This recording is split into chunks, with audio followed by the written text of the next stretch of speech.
Yo, what's going on YouTube? So in today's video, I'm going to be going over the best settings for your new 120Hz TV. I'm going to be covering all the settings that you need to go over to get the best possible gameplay. I'm going to be focusing on performance mode. That's the one where you can actually get 120 FPS. The other mode is 4K 60 FPS with all the fancy bells and whistles like ray tracing, all that kinds of stuff. So if you don't use performance mode on your PS5 at least, but either way I'm going to talk about that. I'm going to go through the settings for three popular TVs: the Sony X900H, the Samsung Q80T, and the LG BX, which is the only TV I actually have on that list. So I'm going to show you more extensive settings for that TV. So just keep that in mind. And I'm going to show you guys some gameplay too, give you my thoughts on it at 120 FPS mode. So without further ado, let's get started. So there are two things before I get started, two prereqs that you need to know that are important. One is you need to use the HDMI cable that came with your next gen console. If not, you might not be able to get to 4K 120 FPS. The second thing is you need to make sure you plug into an HDMI 2.1 port on your TV. Your TV may have indicators. On an LG CX TV, it has all four HDMI 2.1. Not all TVs have that. So check your user guide that came to the TV or look online, and there are a lot of guides to help you with that. This is my TV, the LG BX, but it's going to cover both the LG CX and BX because the home screen and the menus are the same. So the key takeaways here are you need to have game mode on, True Motion off, you can turn on HDMI Ultra HD, you need to have instant game response on for that fast response time. AMD FreeSync you can leave it on or off. On if you have an Xbox Series X. And also feel free to copy the rest of my settings if you like. I tend to like a warmer color.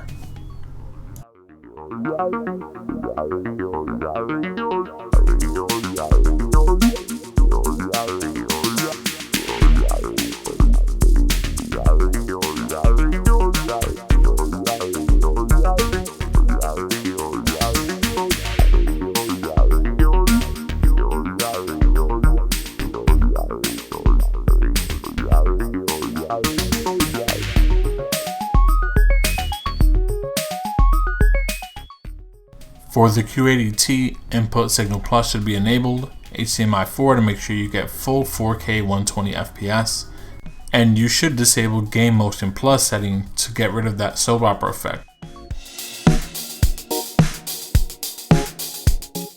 For the Sony X900H, picture settings need to be switched over to game mode and enhanced HDMI turned on. For the PS5, only one thing to do, and that is turn on performance mode.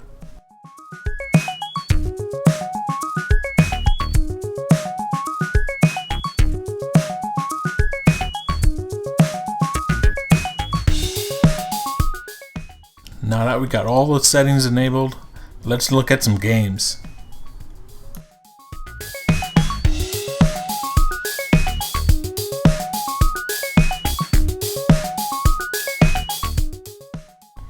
Another thing to keep in mind, some games, Fortnite for example, has a toggle so you can enable 120 FPS mode in the menu. Setting it on the PS5 setting is not enough.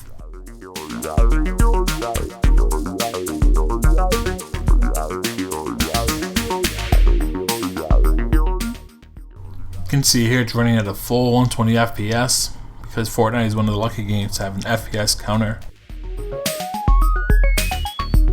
You can't see it here, YouTube is only limited to 60 FPS, but it's so smooth and buttery. I love playing it.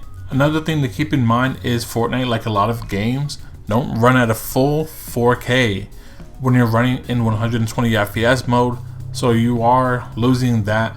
You could always just turn off performance mode to get back to full 4K mode if you want.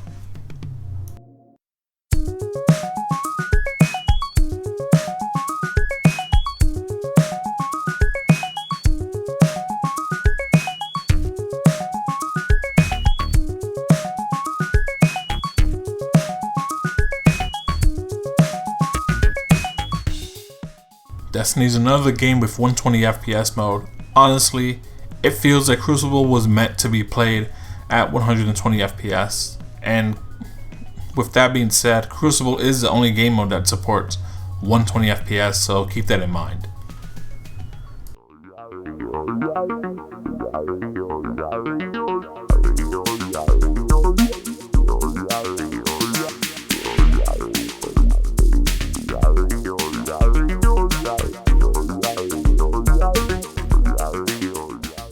Cold War is another game here that supports 120 FPS mode, again in 1440p, and I think we're going to see a lot of that for the duration of the PS5, but it looks good, it's really playable, it's smooth. Killing zombies in 120 FPS is so nice.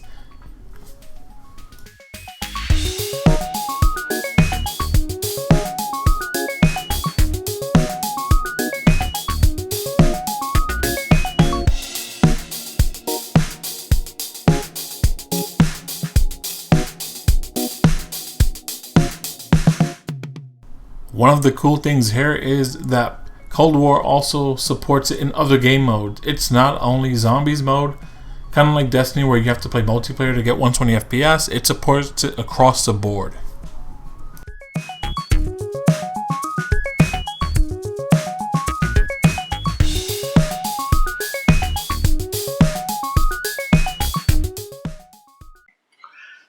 Thank you so much for watching the video. If you liked it, hit the like button and subscribe if you want to see more content like this. One other thing I want to mention is I forgot to say that not every single game is going to have a 120 FPS mode or performance mode, so you can't always expect that. It really depends on the developers. Nothing Sony or Microsoft can do about that. Either way, let me know if you have any questions about any of the settings that I covered today.